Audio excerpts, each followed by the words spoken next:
Hello everyone, this is Mumbo and welcome back to another episode on the Hermitcraft server. It is episode 79 and today we are starting things off above the gigantic hole that we currently have next to the witch hut. Wow, this thing is... it's looking pretty spectacular. I've got to check my elytra durability because I really don't want to drop into this thing.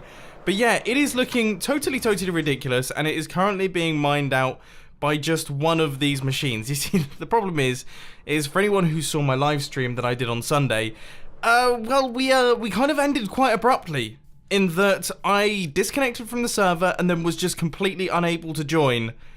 And yeah, that broke quite a lot of stuff. In fact, I still don't quite understand what happened to the server there. It's odd because False Symmetry was actually live streaming at the same time and she didn't get kicked from the server, so it was almost as if my area of the server just got overloaded and completely destroyed. But we're back. Everything seems to be running smoothly. So I guess we should continue mining this out because I really want to get this half of the hole fully done. Now, just so you know, this is a really big job. I mean, for the entire 4-hour live stream we managed to get that far. I still have 1, 2, 3, 4, 5, 6, 7, 8 of these flying machines left to go. We only launched 6 of them during the live stream. So this is going to take... yeah, quite a long time to do. So the first thing that we need to do is we need to rebuild all of these flying machines because for some bizarre reason, when we got disconnected from the server, the flying machines kept working, but the mine carts all disappeared, which means we have to reconstruct them so that the duplicators still work. Right, I think that should be all of these machines all built again. So now they should be ready to go. Now, I don't know how many to trigger all at once because we caused issues when we triggered 6 of them. So I think maybe 4 at a time. But regardless of that, this is going to work well in the form of a third-person time-lapse, isn't it? And that means that it's time for a time-lapse chat. And in this one, we're going to be talking about live streaming, because I've been doing a lot of thinking about this, and I have absolutely loved live streaming over the past couple of weeks. We've done 3 of them in total so far, and I love the way that it all works now. Back when I used to live stream when I was on Twitch, Twitch is a fantastic website, but when your audience is focused on YouTube, it's a little bit of an awkward process in that you have to tell them to go over to Twitch, and then if anyone missed the live stream, they have to actively go to your Twitch channel, then find the live stream and then watch it back, and it's not really that smooth. Whereas live streaming on YouTube, obviously, you don't have to do any announcement videos, it just goes out to the sub feeds, and then when the live stream is done, it just stays on your YouTube channel, and it's just there. And amazingly and very surprisingly, they've been performing very well. In fact, they've been performing better than regular Hermitcraft episodes, so clearly people are going back to watch these things, which is great. I'm really glad to see that everyone is enjoying them. But I've kind of hit a bit of a tricky spot in that I guess I'm kind of beating myself up about the previous 2. So the first live stream that I did, I think the way that it worked so well, because I really loved that experience, was that I didn't really think anything of it. In that I just said, look, I'm going to be live streaming something boring. I'm just going to be digging for 5 hours. Feel free to come along if you want to. And then 22,000 people turned up, or 23, or maybe even 24,000 people turned up, and were all watching me do this at one time. And we were just chilling, we were just hanging out, and it was just a nice, relaxed time. And then after the success of that one, I was like, that's amazing. I want to do more of these. I'm going to do one next weekend, and I kind of turned it into like an event, and I felt like I needed to perform. I was doing like a kind of performance thing as opposed to a hangout thing, and I think that changed the vibe a little bit. And although you guys still really enjoyed it, and everyone loved it, and everyone had a great time, for me personally, it just wasn't quite as comfortable as the first one. So I think I'm going to try in the future. I'm gonna chill out on the live streams for now. I'm going to take a couple weeks off them, and then in the future, I'm just going to do them as kind of hangout, chill out things where we just relax and there's no kind of big event style around it. There's nothing crazy going on. I'm going to actively say during the live stream, this is just me just playing Minecraft, doing my thing. You guys can just pop along and watch, and we can hang out together. I think that's the way to do it, and I think that's the way that it's going to be most entertaining, and also that's the way that it becomes something completely different from a video. Because if I attack a live stream like I attack a video with high energy and I'm doing loads of things all at once, I mean, after 5 hours, I'm going to be completely knackered. So, yeah. Let me know your thoughts down in the comment section. I'm interested to know what you guys say about this one. Ladies and gentlemen, this thing is now all cleared. At least half of it has been cleared. So I think that's about 650,000 blocks that have been taken out by these automatic TNT miners. It's taken us 3 live streams and also this start of the episode to get to this point, but hopefully this other half will be considerably easier, and I'm going to be doing that over the next couple of days because I really want to get down to business on actually building up this witch farm. But I gotta say, it's looking pretty spectacular. There's a lot of people online. Yeah, I'm definitely dead, but Minecraft hasn't realized yet. Give it a second. Just give it a little while. Oh, nice. I am incredibly lucky, and I'm counting my lucky stars because I just logged in and just glided along onto this sand right here, but I'm never taking off again. So this is the space, looks pretty amazing. Let's make our way back over to the base now. Oh, now this is fancy.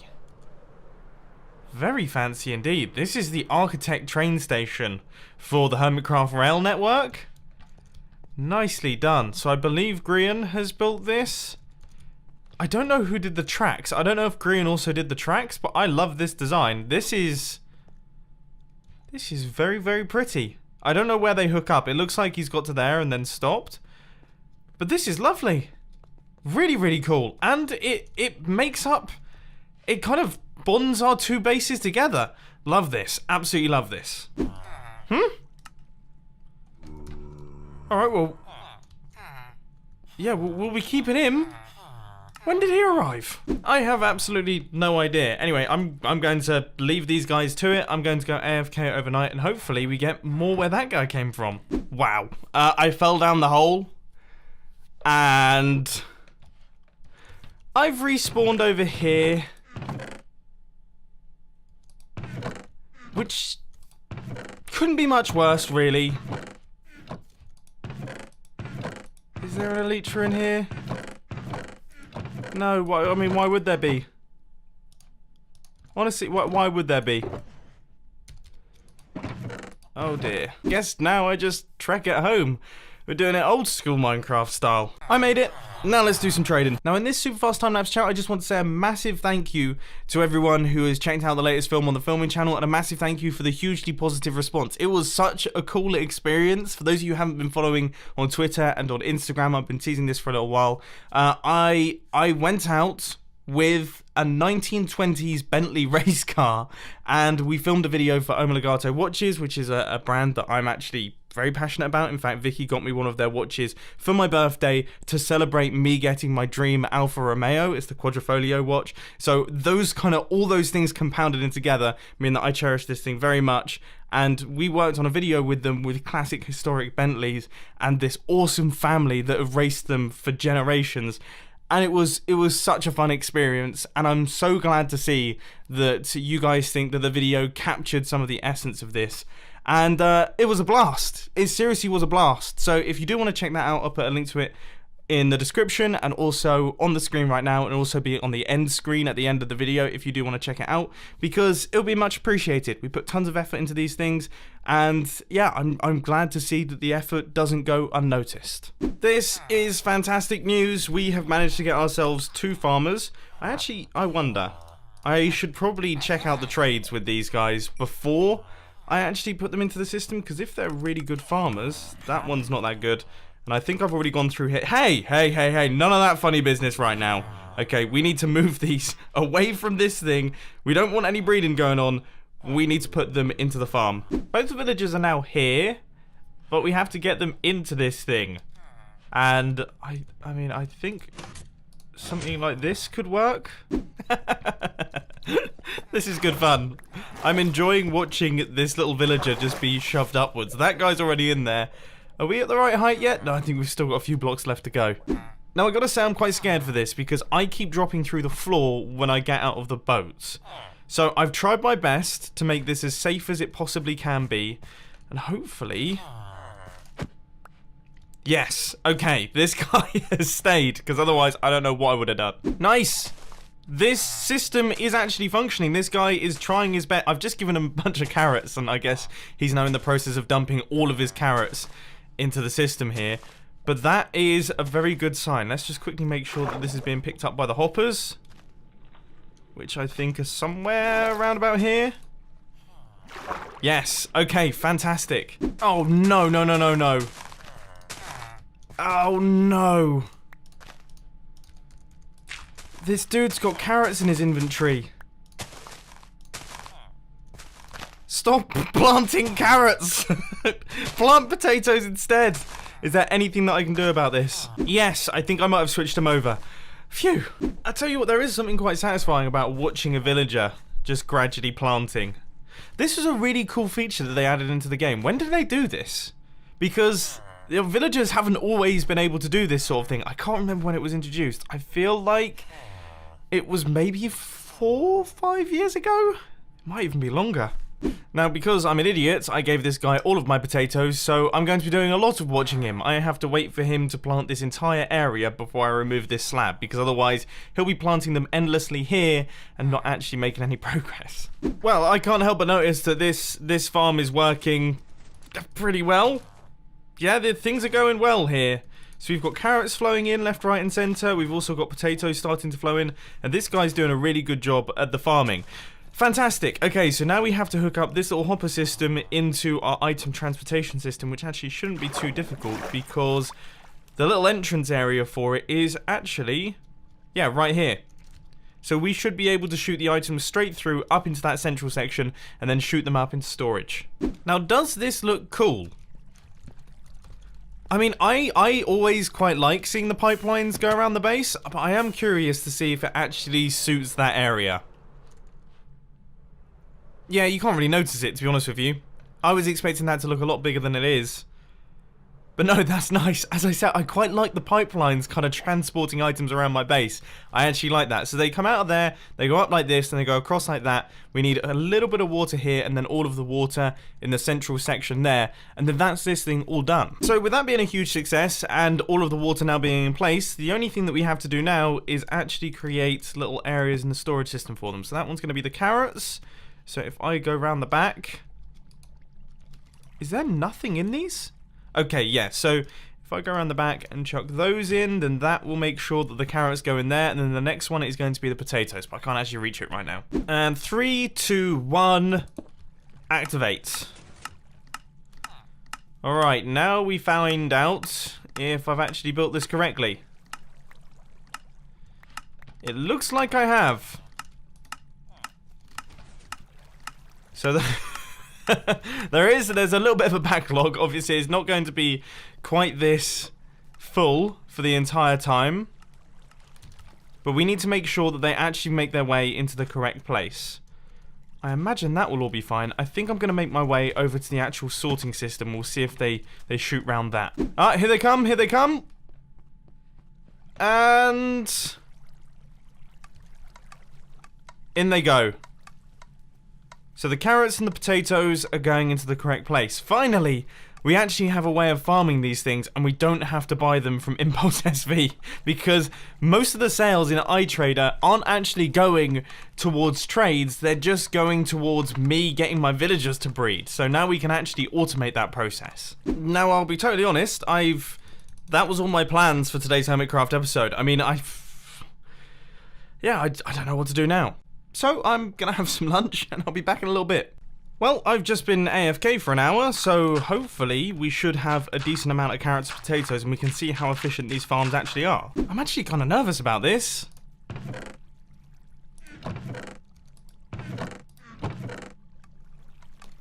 Is that a lot?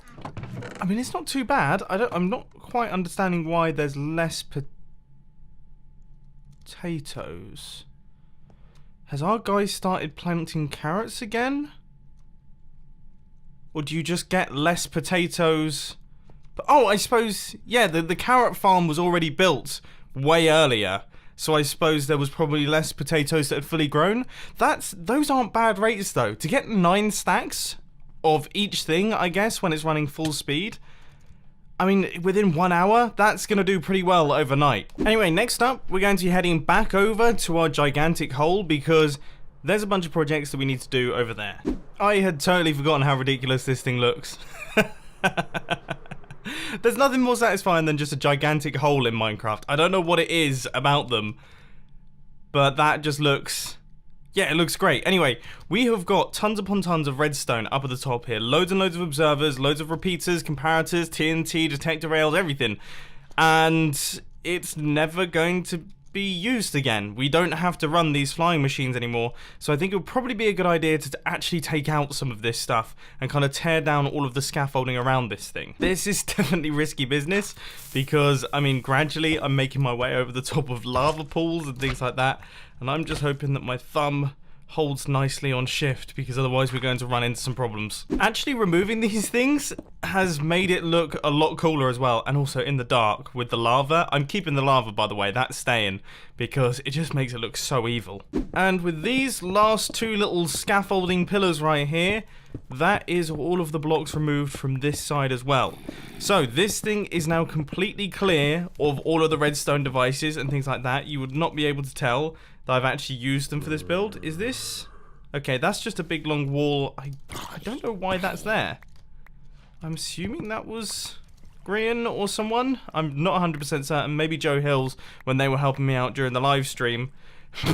But this looks cool. I cannot wait to have all of the blocks mined out. I mean, as I say, this is just half of it. This is half the picture. Bonkers. Now, you might be a little bit unhappy to hear that a lot of the redstone resources did drop down and despawn, but that's not too much of a big issue. I think we might have lost a handful of bits and bobs, but for the most part, I think I picked up pretty much everything. So we should hopefully have all the redstone resources required to actually do the other side. If not, I mean, I've got tons of the stuff these days. Man, I'm leaving stuff out. Look at all... I've left all my... You know what? I'm going to bring the shulker shells back to the base. I think that's probably wise, because I will definitely forget about these two shulker boxes just being sat there. In fact, you know what? I'll take the diamonds too. The iron blocks can stay. That could be useful. Anyway, let's go back over to the base once again. You know, I wasn't actually meant to fly into this biome. I was meant to go into the tropical biome over there, but... I mean, how many episodes was it that we built this? I've only just remembered we were going to fill this in with things like potatoes and stuff like that to make it look a little bit more, I guess, add something to it. And it's still just farmland. So I think we should do that now. Right, so that's that biome done. Now we're going to move over to the tropical side. Is there still... There's still tons of chickens in this thing.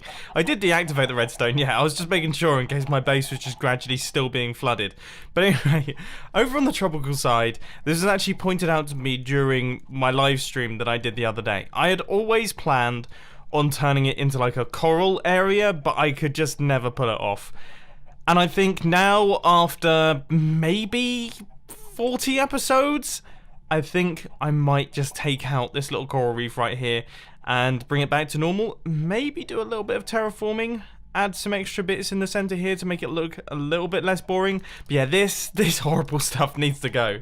I had no idea we had this much sandstone. That's very useful. I was expecting to have to gather that stuff. Where did it even come from?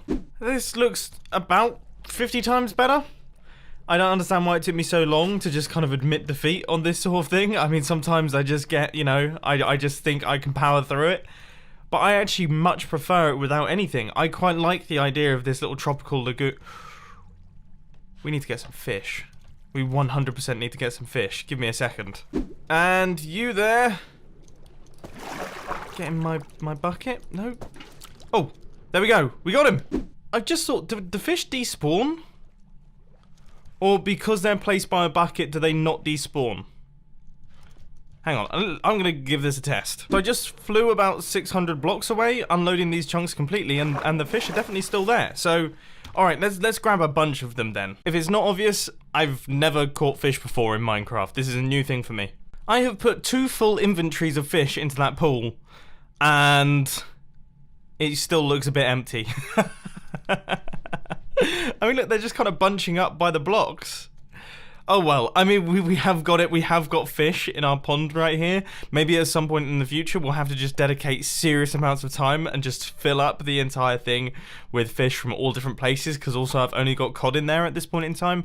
But I guess that's another one for another day, because unfortunately, ladies and gentlemen, that is actually all I've got time for. I really do hope that you've enjoyed this episode on the Hermitcraft server. If you did, please drop to that like button, and if you really loved it, then make sure to subscribe. But thanks for watching, guys. This has been Mumbo, and I'm out. I'll see you later. Oh, and filming channel stuff, link on the end screen. You know what to do. Latest mini documentary.